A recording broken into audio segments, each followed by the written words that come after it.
അത് നമ്മൾ കണ്ടേ മതിയാവും, അംഗീകരിച്ചേ മതിയാവും. ഒരു വലിയ അളവ് വരെ ശരിയാണ്. ജനന നിയന്ത്രണം ഭീകരമായ രീതിയിൽ ക്രിസ്ത്യൻ മുസ്ലിം മത ന്യൂനവിഭാഗങ്ങളെ ഇല്ലാതാക്കുന്നതാണോ എന്ന ഒരാശങ്ക. ശ്രീ എബ്രഹാം, സ്റ്റേറ്റിനെ ഒന്നാകെ കണ്ടുകൊണ്ട് ചില താല്പര്യങ്ങൾ, അത് അനുകൂലമോ പ്രതികൂലമോ ആയിക്കോട്ടെ, ഒരു പൊതു ചർച്ചയ്ക്ക് വിധേയമാവുകയാണ്. പക്ഷേ ഈ ചർച്ചയ്ക്ക് ശേഷം ഒരു അഭിപ്രായ സമന്വയത്തിലേക്ക് എത്തുമ്പോൾ പ്രാദേശിക, സാമുദായിക, മതപരമായ ഘടകങ്ങൾ ഇത്തരം വിഷയങ്ങളെ സ്വാധീനിക്കുന്നത് സ്റ്റേറ്റ് ആസ് എ ഹോൾ എത്രമാത്രം ഗുണപരമായിരിക്കും?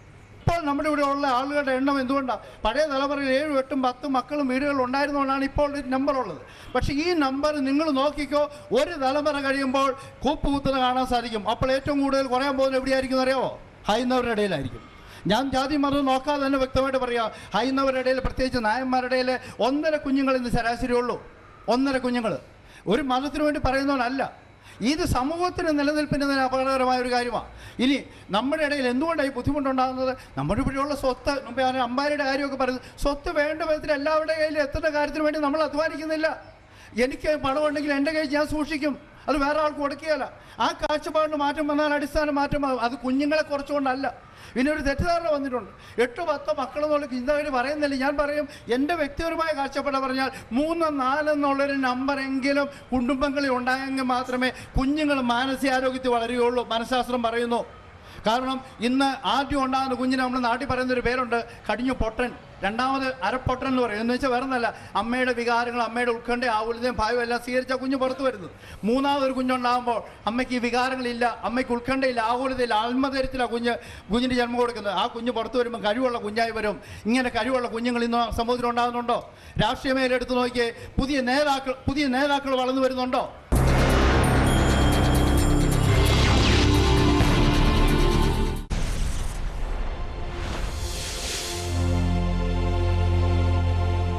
Virosh Green Acres, the utmost luxurious villas in Kannur, Kerala. Come home to all the memories you left behind. Moonlit Martin Free Market, the right place to buy right product in right price. മികച്ച ഗുണമേന്മ, മിതമായ നിരക്ക്. Moonlit Martin Free Market, Angamali, Kaladi, Chalakudi. Experience the difference.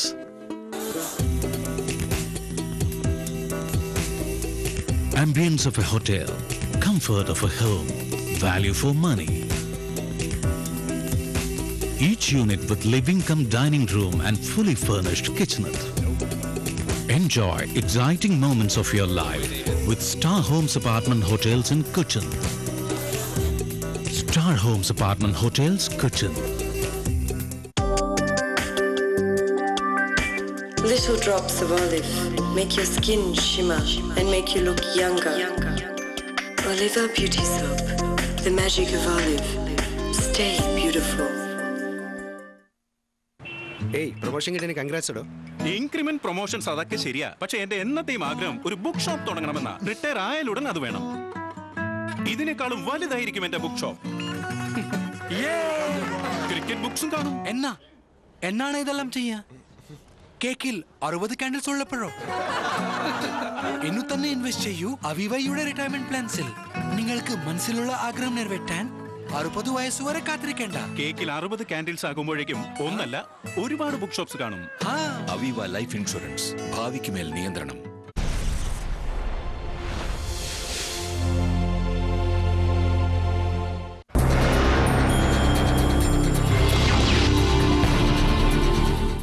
ദയാവധം legalise ചെയ്യണം.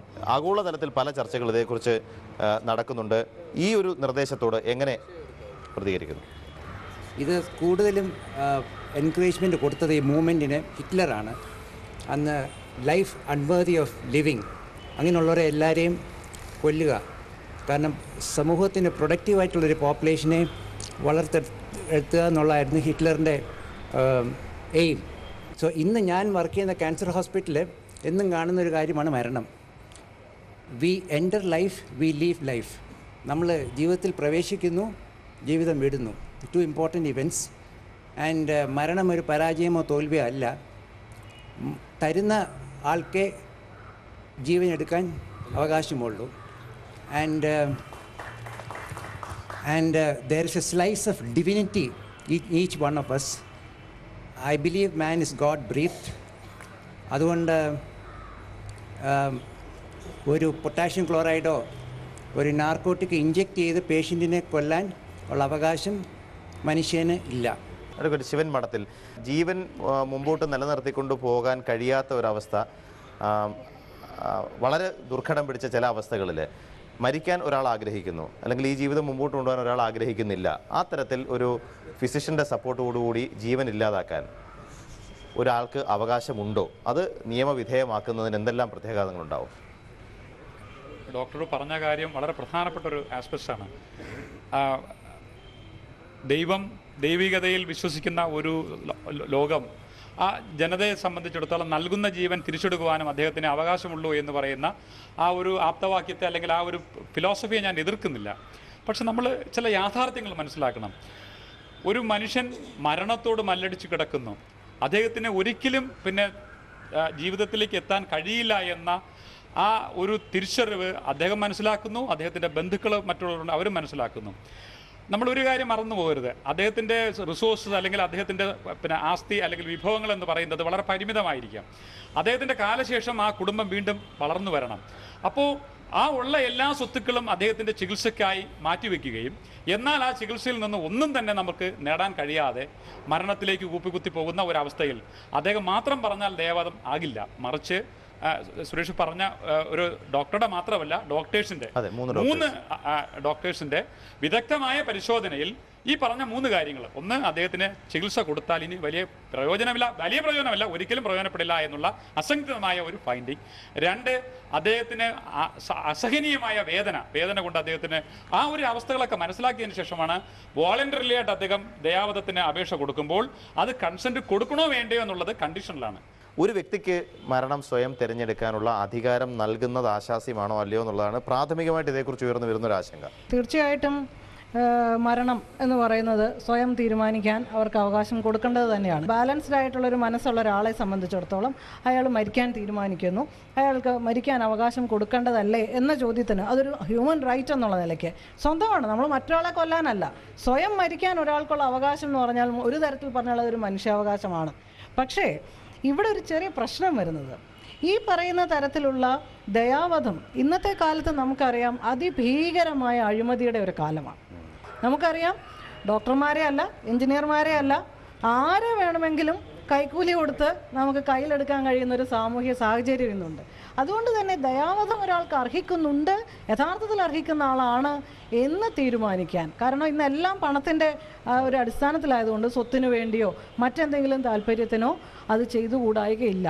അതുകൊണ്ട് നമ്മുടെ നാട്ടിലെ ഇന്നത്തെ സാമൂഹ്യ സാഹചര്യത്തിൽ അത് എത്രമാത്രം ഈ പറയുന്ന ന്യായത്തോടുകൂടി നീതിയോടുകൂടി നടപ്പാക്കാൻ കഴിയുമെന്ന സംശയം ബാക്കിയുണ്ട്. ശ്രീ അബ്രഹാം, മരിക്കുമെന്ന് ഉറപ്പാണ്, പക്ഷേ മരിക്കുന്ന ദിവസം വരെ ജീവൻ നിലനിർത്താൻ ഒരു തലമുറയിലധികം അവരുടെ മുഴുവൻ സമ്പാദ്യവും ചെലവാക്കേണ്ടി വരുന്ന അവസ്ഥയിൽ അവർ സ്വയം തീരുമാനിച്ചാൽ പോലും ഈ ഒരു ബാധ്യതയിൽ നിന്ന് ഒഴിവാകാൻ പറ്റാത്ത ചില ദൈന്യമായ ഒരു അവസ്ഥയുണ്ട്.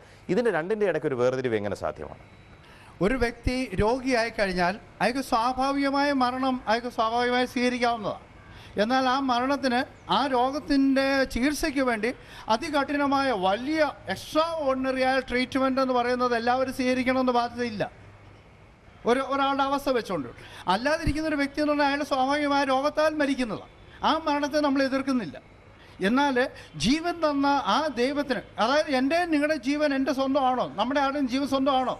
എനിക്ക് എൻ്റെ സ്വന്തമായിട്ട് ജീവൻ ഇല്ലാതിരിക്കുക എങ്ങനെ വേറൊരാളുടെ ജീവനെ കൊല്ലാൻ എനിക്ക് അധികാരം കൊടുക്കാൻ സാധിക്കുന്നത്?